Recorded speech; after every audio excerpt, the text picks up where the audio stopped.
Sanibona, ngaphambi singene kwivideo namuhla, ngithi angithathe lethuba ngibonge i-support nothando enikhombise lona lingaphezu kokucabanga kwethu. Siyacela niqhubeke nisupporte njalo ngokubuka amavideo ethu, ungakhohlwa ukukhomenta, ushare, ulike. Siyafisa ukuzwa umbono wakho. Sicela ke singene kwivideo namuhla. Yabona into eyosigcina thina njengesizwe lesesimpisholo, eyosigcina sihluphekile, ile yokuthi uma kunephuzu elikhulunywayo singalaleli iphuzu kodwa sibheke ukuthi lishiwo ngubani. Yabona lento yokuthathelana phansi nalento lento iqala ekuthenini ungayithembi into ngoba ivela nomunye umuntu wakini omnyama. Okwesibili ilento yokuba maqembu qembu. Lezo zinto lezo zokwenza ukuthi izizwe zisehlule njalo, izizwe zesinqobe. Kune comment esengike ngiyibone la yokuthi athi umuntu i-EFF ibikhona kudala eParliament ina more than 10 years ayinashintsho elenzile kodwa ikhuluma kuphela. Bese uyazibuza ukuthi ngoba i-EFF iku-opposition iyiphi into engayenza, ngoba phela noma ngathi inezinto ezinhle kanjani abantu aba-implementayo uma bethanda ilaba baseyikhundleni. Kodwa sengikuqaphelile ukuthi into eyosigcina thina njengesizwe lesesimpisholo sihluphekile ile yokuthi noma into ingabaluleka kanjani kodwa kithi sibheka ukuthi lonto ikhulunywa ubani.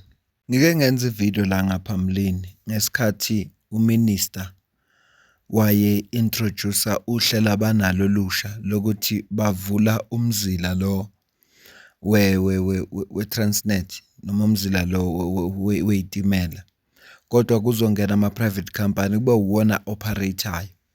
Kuleyo video leyo sasikhuluma ngobungozi sicaphuna portfolio committee into eshuwo uLucky Montana eveza ukuthi ubungozi balonto leyo bukuphi futhi lonto ilimaza kuphi umnotho walelizwe. Ngiyakhumbulisa ke sayenza ivideo njalo futhi abantu bayithakasela. Bekukhulunywa ke lapha kwi-portfolio committee ye-transport lapho khona evelile usisi lo Matthias we-EFF. Ngizomcaphuna ivideo yakhe umuzi ukuthi uthini, kodwa ngaphambi ngicaphune lo sisi we-EFF ngiyafisa ukuqala la. Now, quite often we outsource everything. We find people who will capture the city or the town or the municipality, and we hand over everything to them. And we don't even know what is happening. We don't even improve the skills. Young people who've been well trained do not get opportunities to work in the municipality to sharpen their own skills and wits, and they become frustrated and leave. It's important that we should insource. We should bring back the skills in the town. We should bring back all the skills in the town, rather than to keep on outsourcing everything. There are certain things that you can outsource, but certainly not everything. Ngiyaqonda ukuthi le video ikhuluma ngomasipala, kodwa iphuze engilithathile kuyo ukuthi akufanele ku-outsourcwe yonke into. Ezinye izinto kufuneka zenziwe zi-insource zisetshenziswe kusuka ngaphakathi kunga-outsourcwa yonke into. Futhi ngeke sikubalekele ukubaluleka kwe-private sector ngoba iyadingeka, i-government ne-private sector ziyadingana. Kodwa zikhona izinto ezingama-state-owned entities okufuneka noma ikhona i-private sector kuzo, kodwa ingxenye eningi isale ngakwi-state. Hayi ukuthi i-state si-own 100%, kodwa ingxenye eningi isale ngakwi-state. Kodwa lento esho uPresident Ramaphosa ukuthi inkinga enkulu ebekhona nakomasipala ile ukuthi ba-outsourca yonke into. Iyona inkinga enkulu eyenza ukuthi omasipala bangafunctioni kahle nezinto futhi zingenzeki kahle ngoba ayikho into eyinzuzo kumasipala, kodwa kunalokho kuzuza labantu abaseceleni oku-outsourcwe kubo. Ngicaphuna le video ngoba kule sigaba noma kule video engizokucaphunela yona manje kukhulunywa ngoku-outsourca. Angeke ngachazi mina ngicela uzwe la. Issues, and Thank then you, Chair. Oh, yes, can I go, Chair? yes, please. Okay. Thank you, Chair, and we appreciate the presentation for the petition. And it's very telling that Parliament work, we actually have to take petitions about railway stations and the vandalism and cartels that are operating that is ruining our infrastructure, and also dealing with the issue of budgets as well. Chair, just to start off with, number one, the issue of, or the recommendations that were made on the issue of private partnership. As the economic freedom fighters, we reject that totally, just as number one. Government core business and transport, public transport is exactly that, must not be outsourced. And those railway systems must be fixed, because the issue of that there's no money, we know as a country there's money for whatever it is that the ANC and President Ramaphosa and the GNU want to prioritize. But because the people that live in Itwatwa and in Davidton, they are considered poor African people, there's going to be no priority that is given to them. Outside of that issue, we need to put in, there's also the Ekurhuleni Metro Police. It cannot be that in this day and age, 2024, Chair, that we cannot put in CCTV footages and nobody is being charged for that. So this is clearly an operation of, it's not just people on the streets, it involves officials of the Department of Transport, which we should actually have an investigation in, because it's not possible. How are there no CCTV camera footages? Why, when there is vandalism that is going on, because you already know where the vandalism is taking place, why is Ekurhuleni Metro Police not involved in giving in providing security or monitoring that area, knowing very well that that is the situation? And that is the reason why we're saying it's shameful that we must even get a petition about something of us not even being able to guard two railway stations, both with technology and both with just manpower. So what the biggest story here is, Chair, that there needs to be an investigation, and perhaps we can do it between the transport and the police. Who are the people involved, both in transport and the police? Obviously, the Metro Police is involved in here, SAPS, and probably also Gauteng Police, that is allowing this to happen.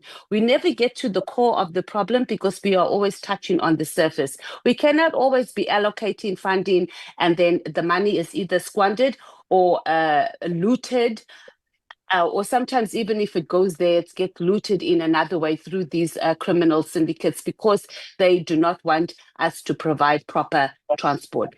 So our recommendation here is that the bigger issue here, so we can curb this thing once and for all, is that we must be able to know, number one, there must be proper CCTV cameras there, where they are able to, and especially they know the places where the vandalism happens, and all the Metro Police, the Gauteng Police, and SAPS must all be involved in being able to give oversight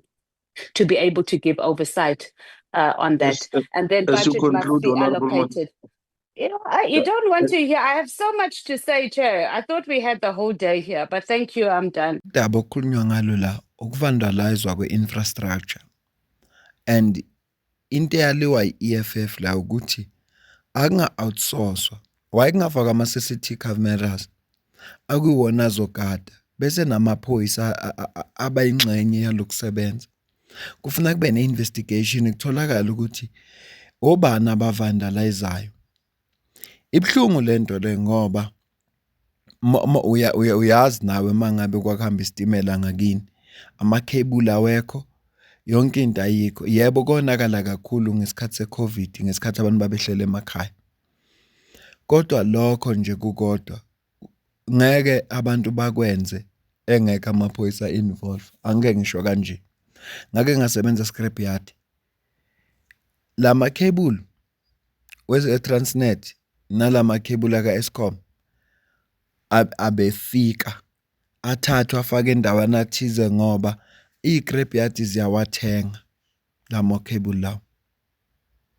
Iyona inkinga ekhona.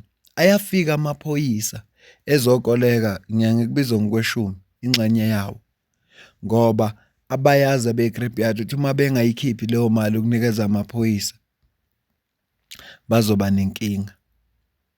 So amaphoyisa ayingxenye yokuvandalizwa kwey'teshi, kwama-stations naney'poro ney'nto ezinjalo, ngoba kunemali ayikolekayo. Kodwa nje iphuzu engilithathile la yileli elishiwo i-EFF, ake kuyeke uku-outsource-wa, asikho isidingo sokuthi ku-outsource-we, ngoba uku-outsource-wa kaloku kuzonikeza umsebenzi kwi-private partnership leyo, kwi-private company, kanti estate lento ifuna yenziwe i-state, government ifuna sikwazi ukuzenzela yona. Ngishilo ekuqaleni ngathi iyadingeka i-private sector ibambisane ne-state, kodwa la bangayenza lento, bangayenza nje as i-state, ba-insource, ngoba upresident usekuvezile ukuthi lokhu outsourca yonke into kukhona la kungekho kuhle khona, futhi akunawo umthelelo omuhle, nakuma-skills akunawo umthelelo omuhle. Ngicela ukuzwa ukuphawula kwakho kulolu daba esikhulunywa ngalo, ngoba njengoba kukhulunywa lapha ePhalamende, noma isiphi isinqumo abazosithatha sozi-affect iy'mpilo zethu kulo mkhakha we-transport. Uma begcina ngokuvumelana ukuthi aba-outsource kuzo-affect iy'mpilo zethu, uma bevumelana ukuthi aka-outsource kuzosi-affecta futhi iy'mpilo zethu, kuzodipenda ukuthi negative or positive. Elinye iphuzu futhi ilela alishoyo lokuthi hhayi ukuthi imali ayikho, imali ikhona. If bekwazi ukuzospenda 460 something million for i-national dialogue, ikhona imali. Imali langakhomishini izothatha 100 and something million, ikhona-ke imali. Bengabhajethelwanga yonke le mali. Ushuthi kudipenda nge-priority, so ikhona imali. Akungashiwo ukuthi imali ayikho. Asiyibambe le video, ngicela ukuzwa ukuphawula kwakho.